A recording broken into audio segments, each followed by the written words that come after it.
وزیر مملکت برائے داخلہ طلال چودھری کا کہنا ہے کہ حقوق کے نام پر شرپسندی کرنے والے بے نقاب ہو چکے ہیں۔ انہوں نے عوامی ایکشن کمیٹی کے رہنماؤں کی آڈیو لیک کی تحقیقات کرانے پر بھی زور دیا۔ دیکھیں، یہ کوئی آئسولیشن میں تو نہیں ہے، یہ سب کچھ اس کا کوئی مقصد ہے۔ اس کا مقصد آپ یہ دیکھ لیں کہ ڈیفینیٹلی کشمیر کا یہ جو کاز ہے، کشمیر میں جو پھر یہ بدامنی ہے، کشمیر جو پاکستان کا میں بڑا ہی سیٹل پرامن تھا، اس کو یہاں تک لے کر آنے میں یہ نہیں ہو سکتا کہ اس کے تانے بانے یا اس کی کوئی کنیکشنز کہیں اور نہ ہوں۔ اور جو گفتگو کل سامنے آئی ہے اور جو اس سے پہلے کچھ رپورٹس ہیں، اور اس کے بڑی بات کہ مطالبات پر غور نہیں بلکہ عمل درآمد شروع تھا، اور عمل درآمد زیادہ تر مطالبات پہ ہو چکا تھا اور کچھ پہ ہو رہا تھا، اس کے باوجود یہ سٹرائک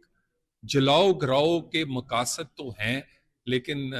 یہ لوگ خود ایکسپوز ہو رہے ہیں۔